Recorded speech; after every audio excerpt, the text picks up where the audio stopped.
This is Pet Life Radio. Let's talk pets.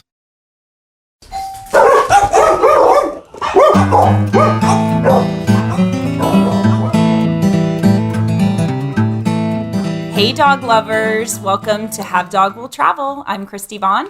And I'm Josh Henry, and thank you for joining us for episode 5. We are here with Jackie Anise and Maria Rizzuta, who are the owners and operators of Urban Tree Cidery in Atlanta, Georgia. Ladies, hello, and thank you for coming on the podcast. Thanks for having us. Yes, thank you.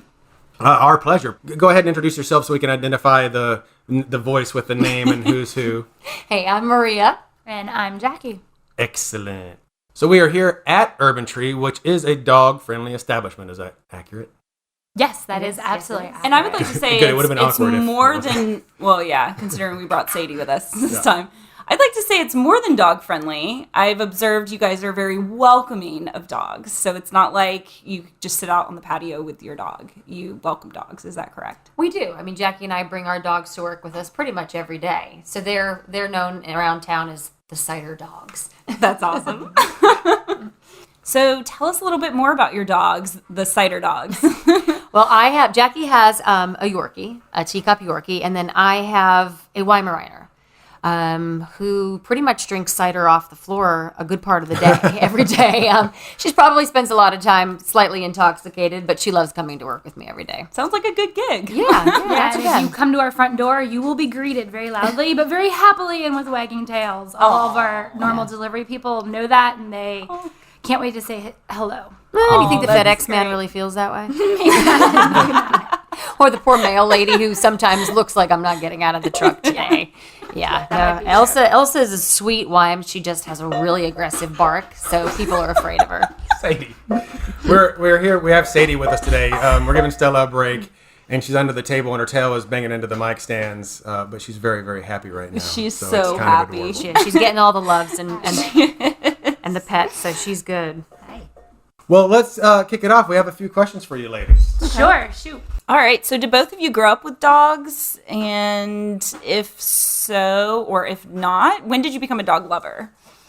So Jackie and I are sisters, and we're 16 years apart. You can tell she's the older one. No, I'm it's absolutely apparent that I'm the older one. But so I was 15 when she was born. We did not have pets growing up. When I left the house, My mom was into cats. yeah, our mom was into cats. We never had dogs.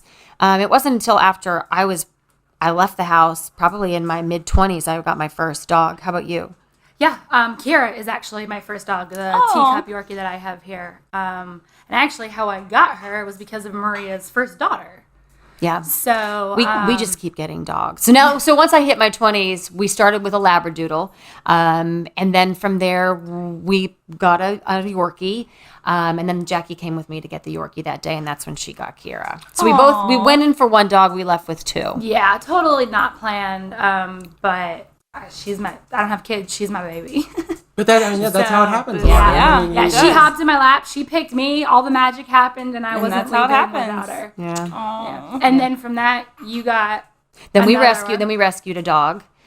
She was there was a dog that had babies in a creek here in Atlanta, and these puppies were just on the side of the creek bed, and somebody brought them in, and my daughter just so happened to be there. She was like 7 at the time, and she said, "I'm not leaving without one of these puppies." Aww. So we went from 1 dog to 2 dogs at that point, and then You got Elsa. and then after that I adopted. Then I got the Weim. So I had 3 dogs for a little while. Wow. And now I rescued one as well, my Cooper. He's 3 years old. He's a boxer Rhodesian Ridgeback mix. And now Alex has her own corgi. Right, now my daughter has a Pembroke Welsh Corgi. So we just keep bringing more dogs into my house. At Christmas get time, enough. how many dogs do we have in the house? Well, we had your 3 plus my 6. 2 plus our mom's 1. Yeah. So we had 6 dogs. We had 6 dogs, with Christmas Eve and 10 Christmas Day. people. Wow. That sounds like my kind of Christmas. Yeah. I And like you know it. what? It was absolutely perfect. The dogs That's were great. better behaved than the adults. Sometimes that's true. how It's very it true. is. Really. We talk about that a lot, especially, with dogs and kids and where, they're allowed and everything. We're like, well, sometimes dogs are better behaved, so. They really are. I think dogs know their boundaries better than people do. I agree. You should just come by my mom's place for the holidays. She has, let me see if I can get this right. She's had a now 14-year-old Pyrenees German Shepherd mix, who's huge and he's awesome and he's kind of the guardian of the farm. And then Nikki, his name is Zeus. Nikki, who is a American Bulldog, I believe. Bonnie, who is a deaf American Bulldog. And I think those are her 3 staples that she's had. And then now she just got, Freya, who is a German Shepherd, because Mom was going to start breeding Shepherd pups. Okay. And then she got Apollo, you've seen a theme, Apollo and Athena, who are a male and female Pyrenees pups. Wow. Who are these They're fluff balls. impossibly adorable little balls of white fluff who I got to meet recently. They're going to be big white balls of white. Oh, they're going to be. I told Mom, I was like, you better start working some extra shifts because you're going to have a lot of very large mouths to feed. Yeah. And you referenced farm. Does your mom have a farm in North Georgia? We call it a farm.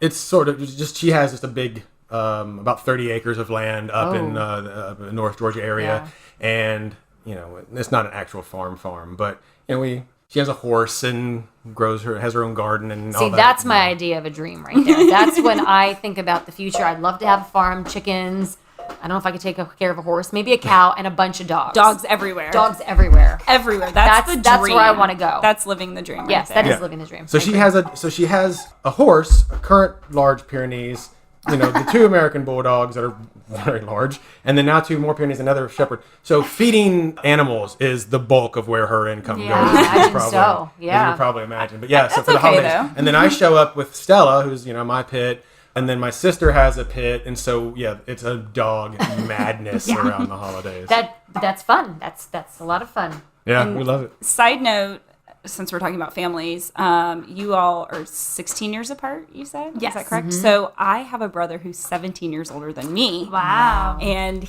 we're both dog lovers. He's always had dogs. And we grew up with a German Shepherd. Okay. And so it was really his dog, and he was so much older.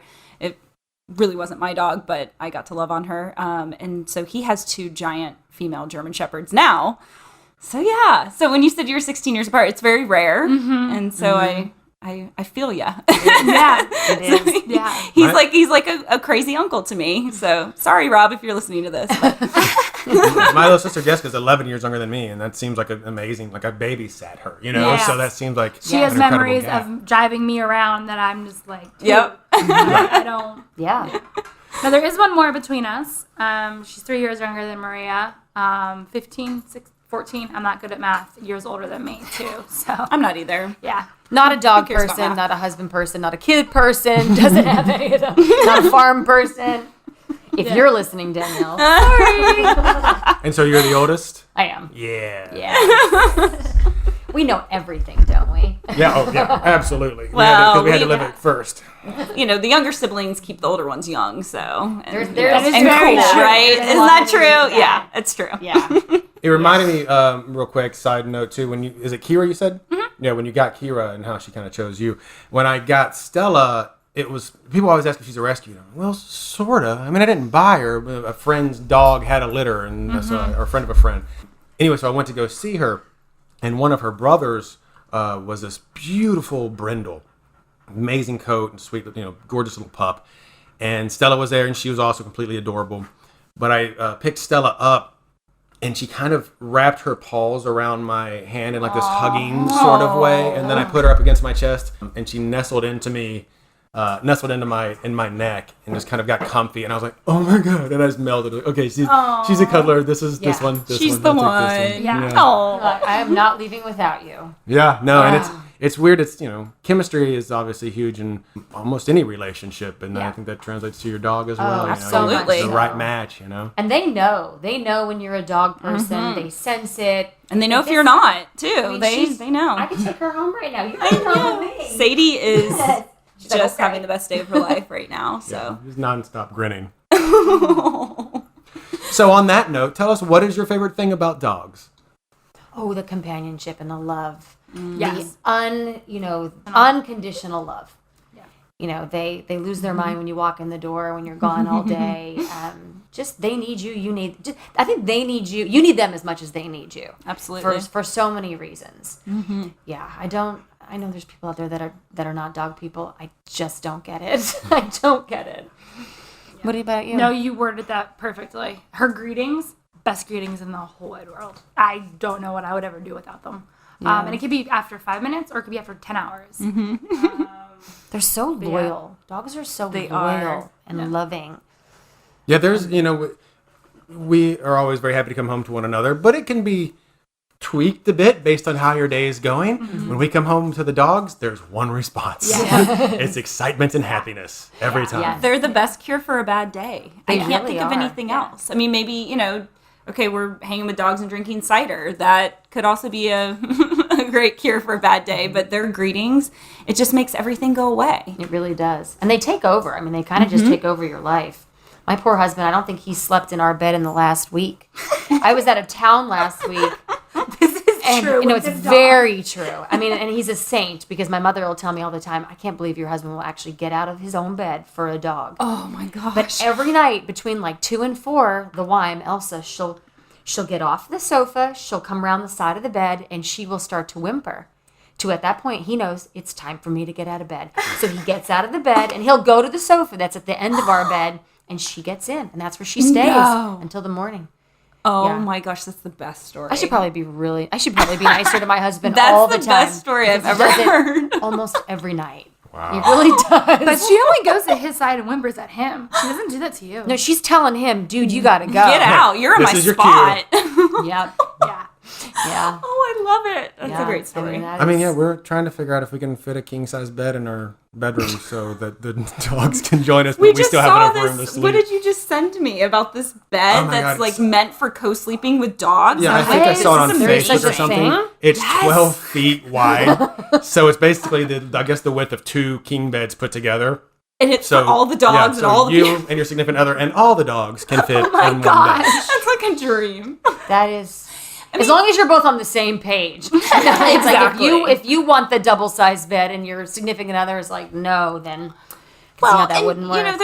There's people who say, like, oh, I can't believe you sleep with your dogs and they're dirty and this and that. But then there's all this research I've seen, and I don't know, like, I use the term research loosely, but, like, sleeping with your dog, it's like a healthy thing, and, it boosts serotonin, and just, I mean, being around dogs in general, I think, is amazing, and it helps your mood. I mean, that's why there's emotional support dogs, and, When you dogs wake up at in the the morning- airport to help travelers not be stressful, like, it's just... their presence, their mere presence is so relaxing and comforting that why not sleep with your dog, right?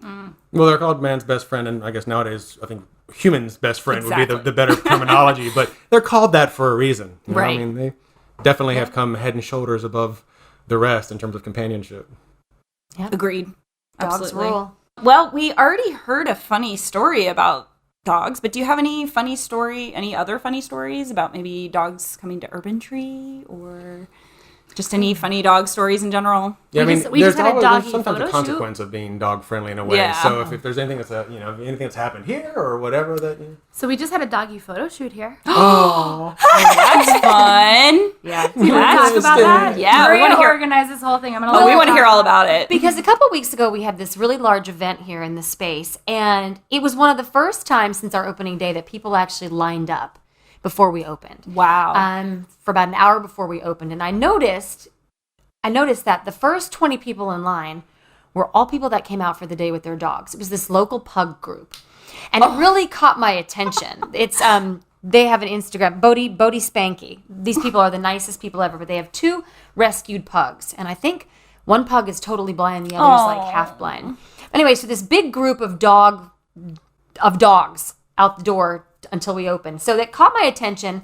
After the event was over, I reached out to them and I said, hey, I know that you guys come to visit us a lot. They're fans of our cider. I said, why don't we do a collaborative event together? So we ended up putting together an event for this March 31st. I think I was telling you about this in our messaging. I reached out to her and said, hey, do you guys want to do something at the cidery that's very dog related? Now, we allow dogs at the cidery, but we've never had a dog specific event. So we're going to be launching our first dog specific event where there's going to be dog vendors and probably going to be a good 75 to 100 dogs here. Wow. So keeping our fingers crossed that it goes very well. Absolutely. And when is this? It's Sunday, March 31st. Yep, right? and it's a Sunday Fun Day pet party. I saw it on Facebook. And who let It is the on dogs Facebook. in? That's amazing. I can't take credit for making that up. No, that was actually Bodie and Spanky's mom who came up with that. Oh, that's great. I love it. So like King Okay. of Pups will be here vending. Yeah. There's you mentioned before dog treats. So that we're going to Yeah. have a local dog biscuit maker who's going to be giving away. And it's all going to benefit the Vintage Pet Rescue. And So- I think Bodie and Spanky's dad does professional dog photography. He does. Wow. And we're going to Okay. have barbecue for the humans as well. Nice. As well as some hair of the dog cocktails. Yeah. Nice. But they brought the dogs in here because he's a pet photographer for a photo shoot. Oh, that's So funny. we had this pet photo shoot and it was hysterical. There's I dogs bet. drinking cider. There's dogs by the barrels. Oh my gosh. They were It's fun. cute. We And have then this fun. event developed from that. Yeah. That's great. Yeah. That's really awesome. And we'll talk more about that at the end. Just remind people like how they can Oh, sure. find it and all of that. So even more people can come. Yeah, we definitely want to circle back around to that. Do you guys travel with your dogs? And if so, what would be the best trip you've ever taken with your dog? Yes, Kira has come with me up and down the entire eastern seaboard. From beaches to upstate New York to Pennsylvania to Philly. Wow. Down to here. She's been on a plane 3 or 4 different times. Not because I was moving or anything. I just wanted to take her on the trip with me. Yeah, she's my travel companion, actually. Have lapdog will travel. Yes, I love it. very And does she do well traveling? Yeah, she actually That's does. great. She just sleeps the whole time. Okay. So, yeah, it was fortunate. Yeah. So Elsa goes a lot of places. Well, I was telling you all before, she comes to work with me every single day and she loves the car. She's actually most quiet in the car than anywhere else. But she spends a lot of time at the orchard actually. So during harvest season, when it's time to go up and pick and press apples, she's up there in the fields while we're picking apples. I bet she has the best day. She does. ever. She does. I think she's always looking out for like snakes and things like that could be hiding underneath the apples trees. But she loves it. She loves the orchard. So she spends a lot of time up there doing that. She's We have a grunty, snorty dog here, and I feel right at home because I have Frenchies. So That's perfect. Though. So where is y'all's orchard? It's in Northeast Georgia, above Lake Raven, in a town called Mountain City. Nice. Yeah. Okay. So there's 10 acres of planted trees up there, 1,500 apple trees, and she'll spend a good amount of time up there. Oh, I bet. eating apples and chasing bees. She loves to chase bees. So hopefully she's never been stung by a bee. No, she has not. Oh, good. She has not. Thank Good, God. 'cause I don't that's even know what to do. Yeah. Yeah. That could be bad. But I mean, she'll travel to the beach in the mountains. Nice. But the funny thing is, she's not an outdoor dog. She doesn't like to be outside. No. And they're funny. Weimaraners have that prey Yeah. nature, and she's actually probably the not. worst Weimaraner, worst hunting dog ever. She hunts for nothing. Do you have any travel tips? Maybe, Jackie, you have some like plane travel tips. We always like to share with our listeners anything that can help them travel with their dogs. I mean, she was so easy. I didn't really know what I was doing. I bought this little bin that they told me she had to be underneath the seat. She's small enough that she fit in that under the seat. And I just she slept the whole time. We went to the bathroom beforehand. No water during, so I didn't want to have any accidents. Most airports nowadays also have little areas for them to go. Yes. You have to find them because there's probably one in the entire Atlanta airport. But she slept the whole time, so I was kind of fortunate. And I put her in my lap, and no one said anything to me, so I don't know if I was supposed to do that, but I did it. I think travelers are getting more acclimated to seeing dogs on planes. Yeah. I think so. Yeah. Yeah, guess and I it's mean, kind I of just expected walked now. around. Yeah, I just walked around like she was supposed to be there, and that was it. I mean, I'm also, again, fortunate. She's hypoallergenic, so Right. no one really could say anything to me, so... That's a good comeback. If Sorry, somebody ever not- said that they were allergic, well, Yeah. So I'm sorry, I really don't have many tips for you there. On that's that. okay. She sounds like a good traveler. Yeah, I always keep a purse in my car that she fits in, just in case I have to stop somewhere or go somewhere that I don't want to leave her in the car. But yeah. And also, I found She's out easy. when I got Stella that even dogs that aren't hypoallergenic, the females put off less dander, which is what people are actually allergic to. They put off less dander than the males. I did not know that. I didn't know That it would either. explain the That's hair a on the great corgi. tip. Yeah. That's interesting. So a little easier to get away with that kind of thing with female dogs. What about a travel-related product? Is there something like you think is a must-have for either in the car or on the plane, wherever you go with your dog? Oh, the pop-up bowl for sure. Pop-up yeah. water bowls, yeah. Treats. I use a lot of lavender sometimes. My other guy, Cooper, he's my rescue. He's uneasy in the car. So when we take him to the dog parks or whatever, he's up and he's alert and his ridge is up. So I'll put a little bit of lavender essential oil on him before we go into the car ride, just to calm him down a little bit. It's more natural than giving the Benadryl, which I've heard a lot of some people will do that. And it works great on him. I use it for her during storms.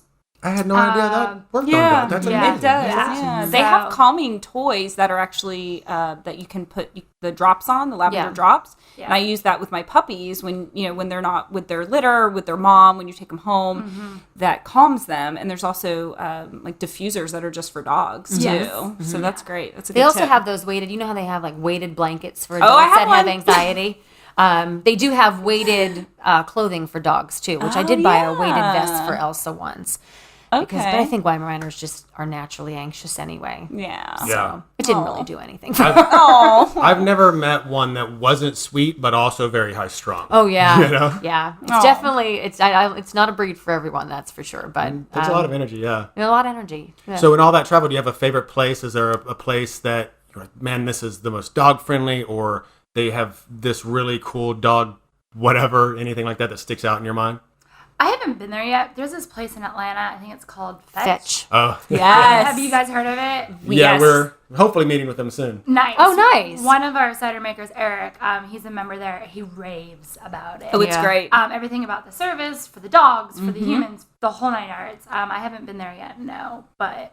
You should check it out. yeah. It's great. It's like paradise Okay. for everybody. I've been It's meaning to. amazing. Yeah, I've heard a lot about it as well. I mean, the area of the city that I live in, I live by Chastain Park. They don't have a dog-friendly, area. They do not. Really? Nope. At Chastain That's Park? surprising. Nope, they do not. It's been in the works for years to have like a big pet park, and they just can't get it. As far as I know, most recently, they cannot get it to actually happen. And people in the park really, really want it. Now, one of the nicest places, I think, here in Atlanta is that big area in Piedmont Park. Yeah. You can take your pets. I mean, that is a great We were place just to go. down there for the rescue dog games last weekend. Rescue dog games. Oh my gosh, it was so much fun. It was great. There were See, I tons hadn't of heard about dogs. That And sounds so cool. yeah, they had actual games for dogs and competitions, and it was all at Piedmont Park and Park Tavern. That's Yeah, Well, that's we always heard been a that- really great, dog-friendly area. We heard about through Randall, right? Yeah, so our friend Randall Ray owns Puppy Pals, and the last episode was... It's an app. Yeah, it's an app that basically does what we do, or we do what she's been doing. Right. So she highlights dog-friendly establishments through her app, and so it tracks where you are, and then it will tell you wherever the dog-friendly places are near you. What was the So name it's of called that again? Puppy Pals. Okay. Yeah, it's great. Writing It's a that free. down. Yep, Get it's a that. free Coming app. for you. And you can become like a Puppy Pal certified business and get a sticker on your door, and then that way people know that you're dog friendly. Oh, wow. So I love that. Very cool. Yeah, we'll have to connect you with her because she's wonderful. And so we heard about it through her, and she had a booth there, and there were tons of dog vendors, and so that area is great. I'm surprised Chastain isn't more dog friendly, not but yet. you know what Chastain has is Bar Taco over by They do. Chastain, and they're dog friendly. So it's funny how We've already blown them up. Bar once, Taco okay? seems to come up in our episodes. So we may need to pay them a visit and take the dog there and get some tacos. But That sounds good. well, tell us about Urban Tree. We want to hear all about it and how you guys started it, and how did this become a thing? So the idea for Urban Tree was actually my husband's idea. Tim, he's the third owner. He's just not here today. He was a hobby wine and cider maker in our basement for about 3 to 4 years, and then just honestly said to me over coffee on a Saturday morning, "Hey, I have an idea. How about let's do this, more on a bigger scale. The city of Atlanta doesn't have, a cider manufacturer. What do you think about doing that?" And initially I said, "This is the stupidest thing I've ever heard."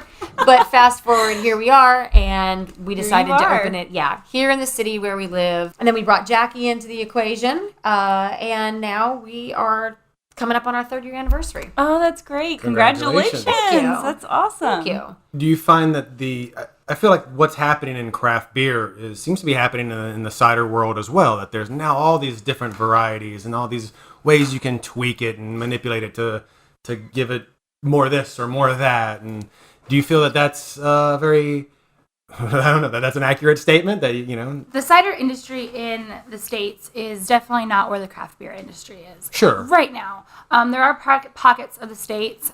Washington State, Oregon, Michigan, North Carolina, Virginia, and then New England states, because that's where all your apples are grown. Mm-hmm. That's where most of your cider pockets are right now. It's not only just an alternative to wine and beer, but it's an accepted third beverage. The South, specifically Georgia and Atlanta, it's a brand open market. So we are the first in the city, third in the entire state, but all these other cideries from the north are realizing it's an open market. Tennessee, Florida, just the whole South, not Georgia specifically.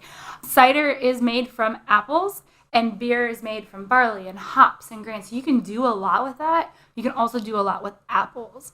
So the craft beer industry right now is actually the same sales is actually their growth right now. Whereas maintaining, thank you. The cider industry in America, specifically in the South, has grown by 4% in the past 52 weeks. Wow. So we are actually seeing a little bit of a growth, which is nice. So if you go over to Europe, where cider is from, and it's more popular, and it's $1 billion industry over there, they'll be like, you do what with your cider? You put hops in it? You put peppers in it? Like, why are you doing that? So that... How dare you? Yeah, having the different flavors like that is something that we are having fun with over here in the States. I think it's worked well for us, considering some of the flavors that we have. But yeah, you do have a range of different things that we can do, and that's the creative, artistic part of the job. There's a science part with the fermentation and all that fun, but then the art aspect of it. I think that's a great segue into telling us about some of the products you have, because we're sitting here with 2 different flights of ciders. And yes, she mentioned peppers. And so I'm drinking one that has habanero peppers in it. And as a spicy lover, I'm just dying right now. Like, this is great. So tell us a little bit more about the different products that you have, because a lot of people just know cider as like the bottled ciders, which is fine, but they don't know everything you can do with cider. Right. So great way to put that. At Urban Tree, we do make all of our ciders here from our apples at our orchard that Maria mentioned earlier. We currently have 10 different ciders on draft. A couple of those are seasonals and only available in the tasting room. About 7 or 8 of them are year-round. They'll be available all the time. You can get them at Publix, Whole Foods, Kroger's, all your favorite restaurants and bars. The reason we have so many different flavors is because we want I want you to have a favorite and you to have a different favorite and my favorite and one for everybody. Yeah. So we have a European-style dry, which is our ode to the English-style drier ciders that if you went over to Europe, you would find. That is the reason why we started making ciders, because that's how ciders are supposed to be. They're supposed to be dry and barny and farmy, and not this sweet, sugary, hurt your stomach that most American ciders are. That's the way that they are, and that's what most people think. And actually, ciders over in England are dry, and they're men and women drink them. Mm-hmm. So to get a guy here to drink it, we have to educate people, which is what you were just saying, which is a great explanation that many people don't know this. However, we do have a sweet one. I always say I sold my soul to make it. But that's because, like I said, we had to make one for the people. Sure. And that's what they're expecting. But it is a semi-sweet. And the way that we sweeten it is with apple juice. So there's no added sugars, there's no caramel coloring, there's no high fructose corn. It's all natural. And then we have a couple that are barrel aged. We put them in rum barrels to pick up the complexity of the barrel, the vanilla and caramel notes. We do have a hopped one, which you hop heads are either going to love or hate. It's more bitter and earthy. The habanero haze, which you were mentioning, is actually a great story. Tim, it was his idea. I was like, that sounds gross. No one's going to drink it. I am very happy to say I was wrong with that statement. And it is our number. It's our number 2 seller. Wow, Maria really? and I picked habaneros. We cleaned them for days. For days. That was a fun. That sounds fun. Yeah. Tim bought about 20 bushels of habaneros from the farm next to us because we didn't have the recipe cured yet, so we didn't know how many we needed. We're like, okay, before they, start going bad, let's peel them and freeze them. So that's what. But Tim was like, well, I got to go work on Monday. You guys have fun with that. Oh, no. So we peeled them. It was fun. And we now have habaneros 3 years later from that same batch. Wow. Probably enough for the next 3 years as well. Well, and I have to say, it's very subtle. It really is. I mean, for someone who eats spicy food all the time, I think my spicy gauge is a little bit off because I can eat something super spicy. And if he tries it, he thinks like he can't handle it. And I'm like, oh, it's like a little spicy. It's a little, there's a little bit of heat. This is just very subtle. It's just got like a little taste of it. And it's very balanced. It's a very balanced cider. I mean, there's one thing when you take a spice and you add it to whatever, a food, and it completely takes over whatever you're eating or drinking, then all you taste is heat. Right, and that's not fun. And that's not what we were looking for. We were looking to have the spice be an accent to the flavor. And that's exactly what it is. You get the ginger on the front, a little bit of kick in the back. Yep. It just makes it well balanced, and it's so drinkable and yummy. I love it. It's beautiful. Yeah.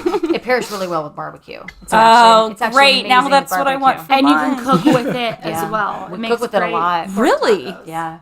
Oh, It's wow. funny. The first time I ever tried any cider that I can recall, I was in London and I on a school trip. I was about 18, and I had been drinking a bunch of these heavy, dark English beers, and porters and stouts and ESBs and everything in between and all that. And then one day I thought, well, I know cider's big here. I'll try a cider. And I hated it. It was so like dry and bitter, and it was Mangers or one of the big ones. One of the original big English ciders, and I've come a long way since then. But my first experience with it was for the longest time, I don't do ciders. No ciders for me. But also you create that contrast too from all the other stuff I'd been drinking. It's even more pronounced. Yeah. See, if you were to walk in here with that mentality, I love when people do that because we're creating an experience of something new for them here. Whereas if that's their experience, I'm like, okay, great. Just do me a favor, take one sip. What kind of wine do you drink? What kind of beer do you drink? Let me give you taste. We have a couple different flavors for you. If you don't like it, that's fine. I have a cooler full of beer. Just give me one sip. Give me 2 minutes to talk to you. And if you want a beer, I'm happy to serve that for you. But thank you for listening to me. So Nice. We welcome everybody. Yeah. But we are one of the only places in the city, one of the brewery models that have a full bar. So you don't have to come here and just get cider. We ask that you try it, but we do have some really good cider cocktails. Oh, nice. Some beers, and our whole bar is all local. So yes, our ciders are on draft, but then we support local breweries, and we have all the great Georgia craft beers that are made in the state here, as well as 1821 syrups and shrubs and things like that for our cocktails, and all of our spirits are made in Georgia as well. Wow. Love that. Yeah. That's great. Really so cool. everyone can come here and enjoy something, Absolutely. no matter what you like. Yeah. And I love that, if you don't know about ciders, you can come in, tell you what you like and what you normally drink, and you're most likely going to find a cider that you will like. You really are. I mean, Just based on what you of normally course, drink. our goal is the conversion. Yeah. But even if I could, if I could get somebody to at least try it, find something Sure. that they're not going to go, oh, I don't ever want to have a cider. May not be their first choice if they're, in Publix and they go to grab a 6-pack, but it's not off the table anymore because they've tried something that is not as sweet as what they expected it to Absolutely. Absolutely. And see, my first choice is always cider when we go out somewhere. And typically Ours Urban too. Tree if it's somewhere local. So obviously you're dog owners and dog lovers, but all the same, I want to ask, why do you feel it's important for people to be able to bring their dogs with them when they come to Urban Tree? It's for the same reason I want to bring my best friend when I go out to drink or eat. I mean, why can't I can bring her, but I can't bring her? I point it to my sister and my dog. I mean, I want to get them out of the house. I want them to experience things. I mean, Sadie running around here with a big grin on her face. She's so happy. But she's so happy. That makes me happy. She should get to experience that just as much as anybody. Good answer. I think people, a lot of people, dogs are their children. And you want to go out for the day, you want to spend the day, having fun. You don't want to leave your kids behind. So it's okay, well, if I could take my dog along with me, then they don't have to stay in the house all day. And people just like, I think, having the option to do that, especially when the weather's nice. Get the dogs out, get outside of the house and get the dogs out too. Yeah. And I mean, there's more days where I'll get out of the house because they need to get out of the house, which makes me motivated to go somewhere and do something active. Sure. So it's a great back and forth. Yeah. What do you think people should know before bringing their dogs to Urban Tree? We open the garage door up out in our tasting room. So on days where it's really hot, it's hot inside and outside. So we do have doggy bowls to keep them hydrated. But if you have a doggy bowl, bring them with you. We'll make sure it stays full of water. But just with the hot days, keeping it cool and comfortable for them. Awesome. Yeah. And aside from where this cider is actually made, I think the way it looks, dogs are actually allowed anywhere that humans are allowed, correct? Yeah. Yep. Yeah. Sorry, I shook my head. I was expecting her to say yeah. We both thought we were going to speak. Yes. Well, We just did a lot of nodding. Yeah, I mean, and then some people have different rules about this is their dog-friendly area, but then it might be one specific part, but it looks like kind of free reign for the most part. Right. For the pups. Right. And that's why when we first started, I said that you're dog welcoming, not just dog friendly, because there is a difference, and we're finding that, and that's really what we want to highlight, those places where dogs are really right. We want to highlight those places who are really welcoming, like they want you to bring your dogs, and you all just exude that. So thank you. Yeah. So tell us where to find you on social media, and how to connect and follow and learn more and whatever. And about the event too. Yeah, and again about the event. So we are really active on Facebook and Instagram at Urban Tree Cider. And all of our events, if you have a question, reach out to us via those platforms. We do respond. We are very, very active. If you want to know our hours, or if we're open or closed, or special events, I already said that are going on, and new flavors that are coming out, that would be the best way to find that. The event that you're talking about is our dog potty. Talk about that more. Yeah. So we'll have King of Pups here vending dog treats. We have Big Daddy Biscuits here giving out complimentary dog biscuits for a small donation to Vintage Pet Rescue. We have Chris Cattell here, photographer, doing pet photographs. What else do we have? Who's the barbecue truck? We have Sibo's barbecue truck coming for us humans. We'll also have some Hair of the Dog cocktails, our cider mimosa, and our cider Bloody Mary. Mm-hmm. And some doggy giveaways, poop bags, water bowls. The necessities. Yeah. And it's on Sunday, March 31st from 12:30 to 6:30. Mm-hmm. Sounds good. Yeah. Awesome. We'll be here. Yeah, we will definitely be here for that. And tell us a little bit about where the name came from, Urban Tree. I'm curious. Ooh, we struggled with a name. It's like everything, naming your dog, naming your child, naming whatever.